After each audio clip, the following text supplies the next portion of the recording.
Nos vamos de camino junto a nuestra querida y admirada Marcia Collazo en los caminos de la historia, que hoy nos habla de un caramelo. Por aquí tengo un Zabala.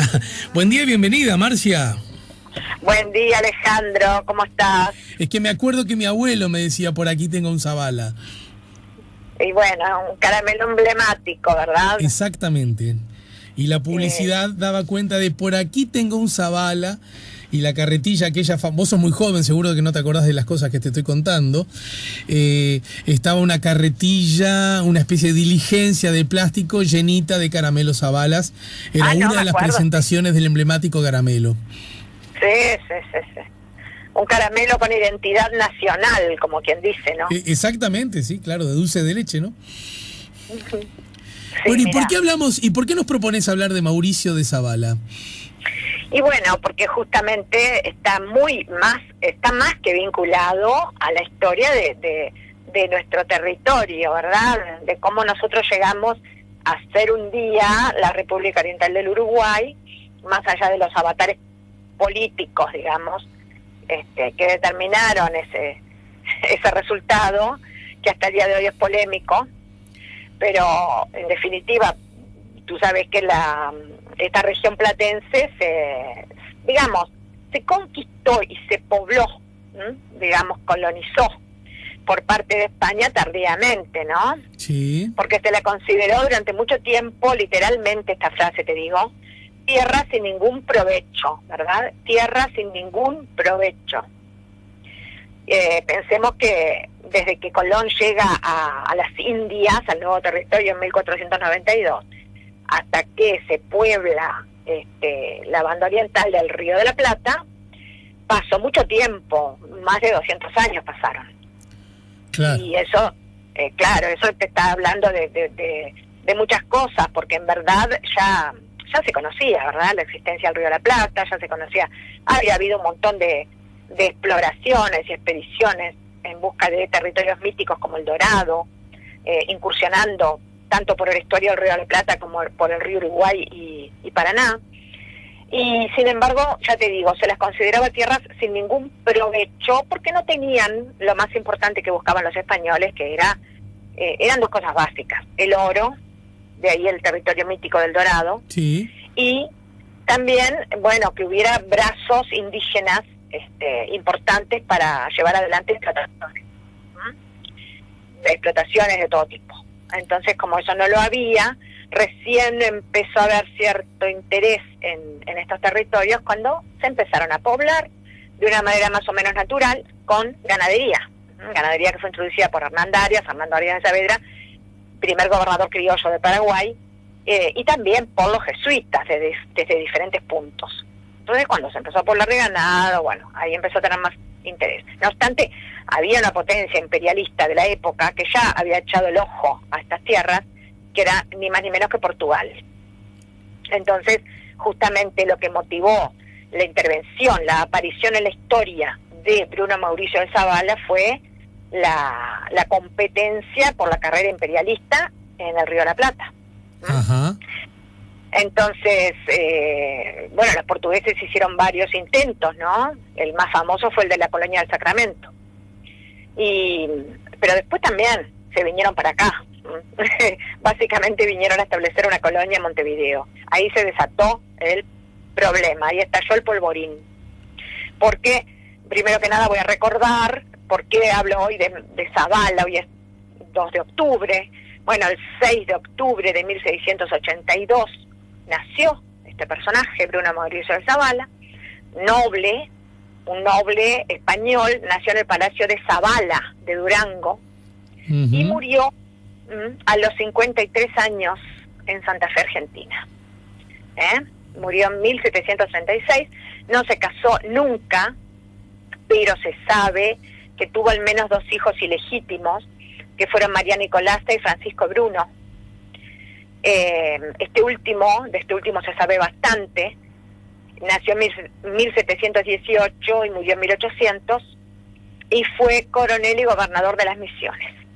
Tuvo otros hijos más, conocidos, ya te digo: Nicolasa, Francisco Bruno, Luis Aurelio, José Ignacio, y puede haber tenido algunos otros que no hayan pasado a la historia, Pero lo interesante es que además Zavala fue un guerrero, no solamente fue un noble, fue uno de esos nobles guerreros, de lo que sería, ¿cómo te voy a decir?, el estado mayor de un rey. Ajá. ¿Mm?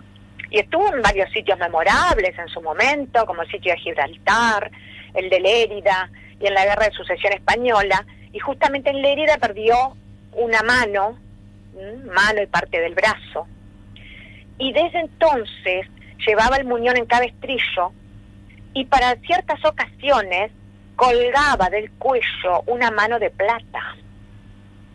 No es que la usaba, a veces creemos que la usaba, pero la en tenía realidad la llevaba... como una medalla, digamos. Era como una especie de medalla, ¿verdad? Yo he perdido una mano por mi rey, y entonces colgaba del cuello una mano de plata, que venía a ser su medalla, exactamente. Y llega a estas tierras, mandado por el rey, para justamente hackear a los portugueses en su avance. Uh-huh. Todos sabemos que fundó Montevideo, porque en definitiva, en el año 1724, enterado de que los portugueses ya se habían establecido con sus barcos de guerra en la bahía, se enteró porque un práctico del Río de la Plata le fue con el cuento a Buenos Aires, y para él fue un motivo de alarma muy grande, porque ya tenían la sangre en el ojo los españoles, ya habían desalojado varias veces por la fuerza de las armas a los portugueses de la colonia, y que ¿cómo es esto? Y ahora se nos vienen a la bahía. Entonces, recupera la bahía, porque otra cosa que hay que decir, los españoles siempre recuperaban posesiones por las armas. Los españoles eran muy buenos guerreros, muy valientes, pero los portugueses siempre se volvían a quedar con esos territorios en las mesas diplomáticas. Qué interesante. Los portugueses siempre se destacaron por ser excelentes diplomáticos. Bueno, Montevideo no la pudieron recuperar, no les salió bien, entonces, después de muchas dilaciones, además, porque hay que aclarar que en realidad Zavala llegó, se estableció en Buenos Aires, y por un montón de motivos no venía, ¿verdad?, a lo que hoy es nuestro país, sí, a esta banda oriental, hasta que el rey lo conminó. Directamente le mandó decir que o iba a rodar su cabeza. Entonces, se puso las pilas Zavala, y en el año 1724 recuperó Montevideo, y luego, ya sabemos, ¿no?, la ciudad fue fundada como Plaza Fuerte, y ya él mandó unas cuantas familias procedentes de Buenos Aires, y después vinieron las dos grandes poblaciones canarias, que fueron muy rápido, además que, fíjate, 1726 fue el primer desembarco de familias canarias, en 1730 fue el segundo. Claro, lo que pasa es que no era de Siria tampoco por parte de Zavala, era muy difícil conseguir reunir un cuerpo de ejército regular para hacer frente a los portugueses, y otra cosa interesantísima es que ¿cómo iba a fundar Montevideo si nadie quería ir? Porque la verdad es que nadie quería establecerse aquí. Le costó mucho conseguir gente. Uno de los que consiguió fue justamente Juan Antonio Artigas, claro, el abuelo de José Artigas. Se supone que Juan Antonio Artigas llegó con Zavala al Río de la Plata en el mismo barco, y que habían sido compañeros de armas, por más que jerárquicamente Zavala era un militar de carrera al lado de Juan Antonio.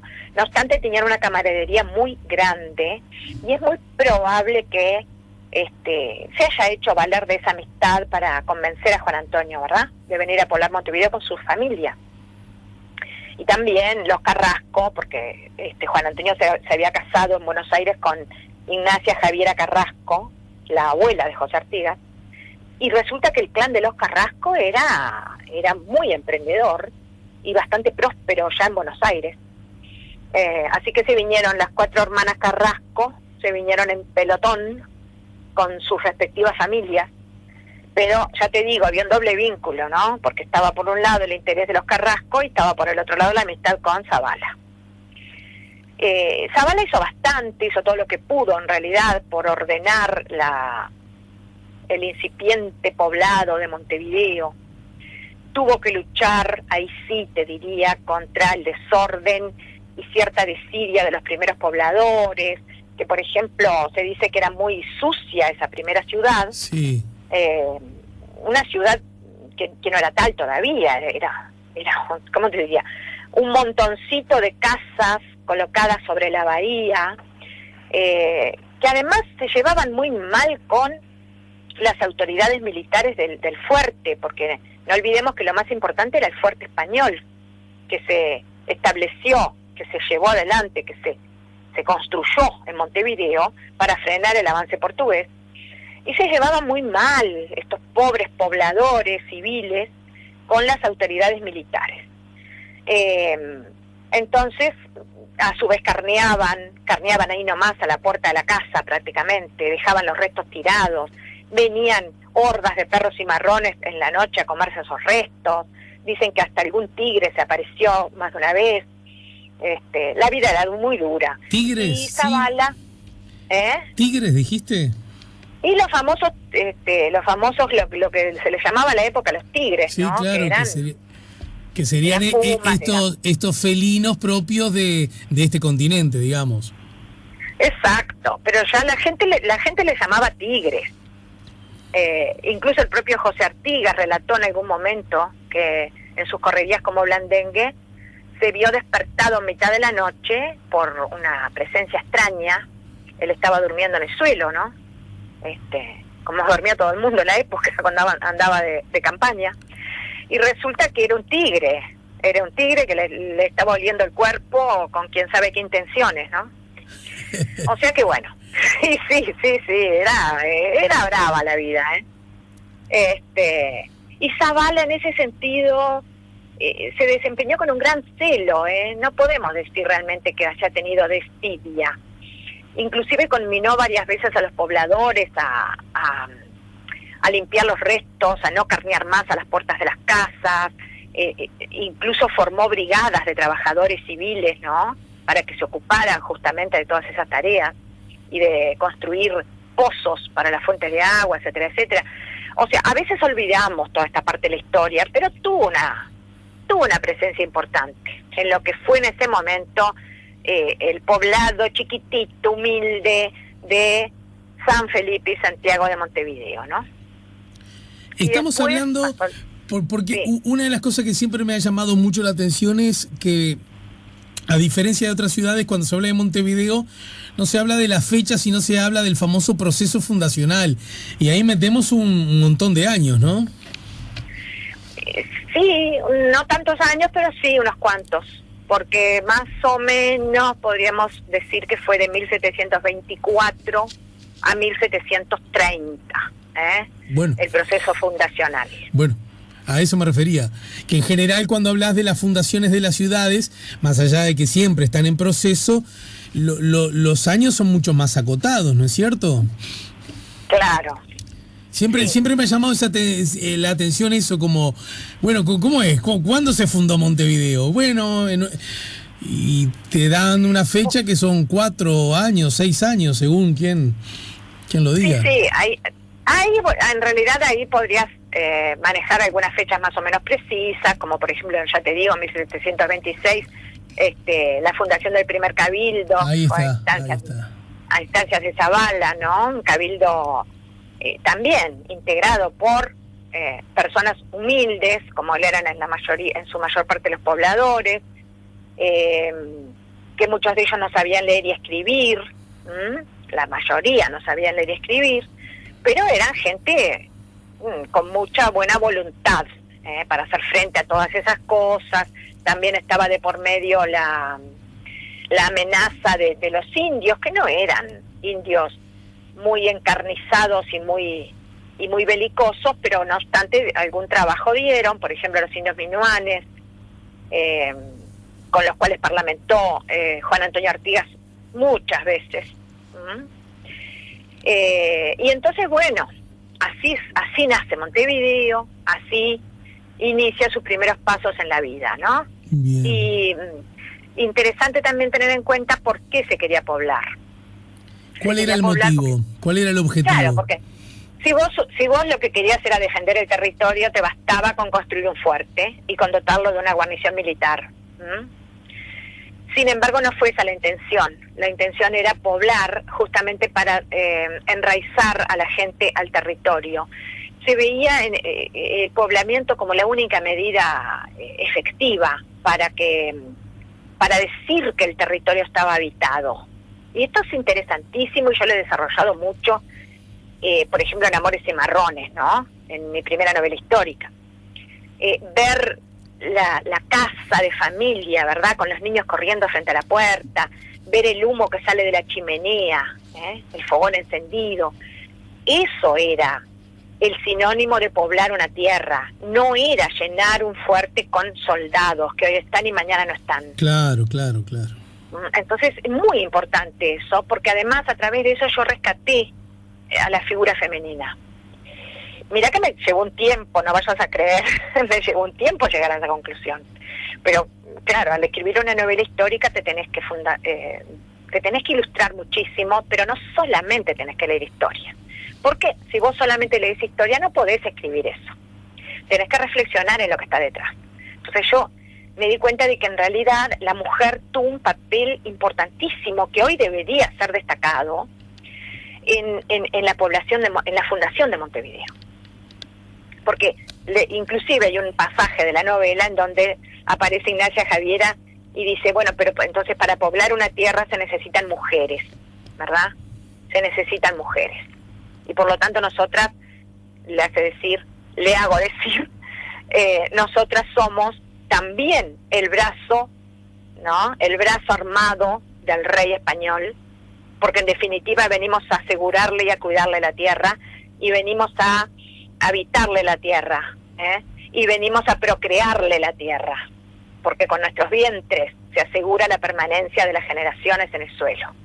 Mira, alguien, Omar, se comunica con nosotros y dice que seguramente se trataba de un jaguarete o de un puma, ¿no? Exacto, sí, un jaguarete o un puma. Que en la época probablemente le dirían los tigres, qué sé yo, no sé. Sí, en todos los documentos aparece como el tigre. Claro. Inclusive hasta el propio sabio naturalista Dámaso Antonio Larrañaga, en su obra Viaje de Montevideo a Paysandú, lo menciona como tigre. Y Alicia te pregunta de qué novela estás hablando. De Amores y Marrones, las mujeres de Artigas, que justamente abarca unos 100 años de historia, porque empieza con eso, empieza con la fundación de Montevideo y termina con la derrota, entre comillas, de José Artigas y su internación en Paraguay. Entonces, bueno, yo quería leerte aquí un pedacito nada más. Adelante. En el cual aparece Zavala, ¿no? Entonces viene Pedro Gronardo. Pedro Gronardo era este señor que te digo, el práctico del Río de la Plata, que por su oficio de práctico tenía que guiar a los barcos que entraban al estuario, guiarlos por determinados canales naturales para que no encallaran, y por lo tanto se conocía el estuario como la palma de la mano, y en determinado momento observa una actividad inusual en la bahía de Montevideo y espiando se da cuenta de que son portugueses.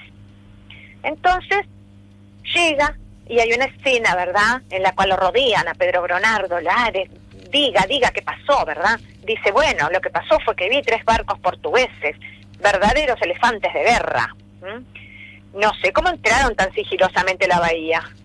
Y para más datos llevaban por nombre Sacopira, el Nuestra Señora de Oliveira y el Chumbado.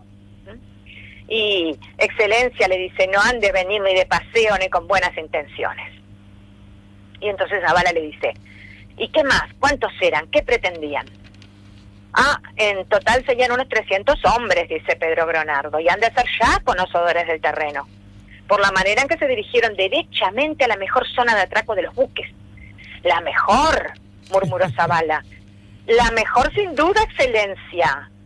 Mire usted que para irse derecho al sitio hay que conocerlo, y encima la aprovechó de la oscuridad de la noche. Y juró por el Altísimo que durante el día ni un alma se dejó ver por esa costa, ¿no? Entonces dice, bueno, ¿y quién está al mando?, preguntó Zavala. Dice Pedro Gronardo, el que está al mando es el capitán de campo don Manuel de Freitas da Fonseca. Parece que Gronardo llegó a hablar con el maestre de campo que estaba a cargo. y afirma quien lo quiere oír que tales tierras pertenecen a su corona y que no pueden ser estorbados en la posesión de ellas. Mienten, casi gritó Zavala. ¿Acaso no se les aseguró la colonia? ¿Qué más pretenden estos perros? Lo miraron con pánico las nubes y los muebles y sobre todo sus hombres. Ninguno se atrevió a responderle, ¿no? Entonces, ¿qué pasó? Pedro Gronardo callaba porque tenía miedo, porque Zavala cuando se enojaba era feroz. Pero se decía para sus adentros que tras el desembarco vendrían las obras de fortificación y el casi seguro poblamiento con familias portuguesas, como ya lo habían hecho en la colonia. Gentes puestas allí como escudo de carne y hueso contra la bravura bien conocida de las huestes españolas. Entonces, bueno, sigue, la escena es muy larga. Bueno, hay una buena chance para seguir navegando por estas ficciones históricas y es leer el libro, ¿no es cierto? Y sí, es un libro que yo lo quiero mucho, por supuesto, como no lo voy a querer, pero además lo quiero fue mucho. Con ese libro que te hiciste famosa y millonaria, ¿no? Ojalá, Alejandro. No, me ha dado muchas satisfacciones y lo que más satisfacción me dio fue lo bien recibido que ha sido por la gente, ¿no? Fíjate que hasta el día de hoy este libro sigue despertando interés. Y para mí eso es maravilloso. La comunicación con la gente, siempre lo he dicho y lo voy a seguir diciendo, es lo más importante, ¿no? Pero acá corregime, pero además en el caso de Amores y Marrones, las mujeres de Artigas, obtuvo 2 distinciones que cualquier escritor quisiera tener. Por un lado, la distinción, llamémosle académica, con el premio que te dio la Feria Internacional, con el premio que te dio la Cámara Uruguaya del Libro, el Bartolomé, en el marco de la Feria Internacional del Libro. Y por otro lado, el premio del público, porque fue el libro de oro, es decir, libro que en su género fue el más vendido del año, ¿o no? En 2 años seguidos, nada menos. 2 veces libro de oro. Pero quiero decir, un año en particular obtuviste las 2 distinciones, a eso me refiero. En un año en particular, sí, cómo no. Fue en el año, cualquier cosa estoy diciendo, 2011, y en el 2012 volvió, como si fuera poco, a hacer libro de oro, y por eso digo, y fíjate que para mí era un shock, era totalmente impensable, ¿no? Y date cuenta que un libro sale, llamémosle a grosso modo, $10, o sea, 400 y pico de pesos. El autor gana $1 por ejemplar, o sea, el 10%, ¿no es cierto? Sí, el 10%. Y como creo que en esos 2 años sumados, creo que llegaste a vender 522.000 ejemplares, te hiciste más de $500.000. Ojalá. Mira, en cualquier otro país seguro que sí. Aunque creo que la legítima aspiración de un escritor no puede ser jamás eso, porque ahí tenemos los horrores de los bestsellers de todo tipo y color, que solo persiguen ganar dinero, ¿no? Uh-huh. Pero si encima te da algún pesito, una esperanza sostenida durante tantos años, una ilusión, una porfía, como yo tuve con este libro, ¿qué más puedo pedir, no? No, y me imagino que es un libro que además cada tanto debe tener una especie de goteo permanente a propósito de la predilección del público, ¿no? Ah, sí. La verdad es que sí, y ya te digo, y bueno, y ediciones en varios lugares, inclusive en Francia se editó una selección de esta novela en Francia, una selección de pasajes. Mirá vos. Así que es increíble, ¿eh? Bueno, que se haya editado en Argentina, ponele, no era tan raro, pero que se haya editado en Francia y en Cuba, Alejandro, que vos te decís, bueno, pero ¿qué interés puede haber en Cuba por un libro de estas características, no? Sin embargo, bueno, se ve que sí. Muy bien, mi querida, ¿te parece buena idea dejarla por acá y reencontrarnos la semana que viene? Me parece excelente. Pero en todo caso, invítanos a tus cursos de historia. Información yo la puedo obtener a través de tu correo electrónico, que es collazomarcia@gmail.com. Contanos algo más. Lo que les quiero contar ahora es que justamente en este mes de octubre y en noviembre voy a editar, además de mis habituales cursos de historia, voy a editar dos mini cursos muy puntuales, muy chiquititos, vienen a ser una especie de clases temáticas. Son cortitas, abarcarán 1 o 2 clases nomás. Y van a tener, ¿cómo te voy a decir? Contenidos muy puntuales, ¿verdad? Uno de ellos va a ser sobre la matanza de la nación charrúa, Mata Ojo y Sal si puedes. Bien interesante, por cierto. Y el otro va a ser sobre ciertas mujeres emblemáticas de la historia uruguaya. Los voy a estar, se comunican conmigo quienes estén interesados, pero yo los voy a estar difundiendo además claro. estos días. Pero van a ser para puntuales. Octubre y noviembre. Bien, bien, bien. Van a ser muy puntuales, se puede inscribir quien guste. Bueno, muy bien, tenenos al tanto por favor de eso, pero si quieren ya ir avanzando se comunican con nuestra querida Marcia a través de su correo collazo@gmail.com. Te dejo un beso bien Exacto. grande, poeta. Beso para ti y un abrazo grande para toda la audiencia. Nos ayudó a poner la mañana en camino Marcia Collazo por los caminos de la historia, lujo que nos damos cada viernes. Ya volvemos con La Mañana en Camino.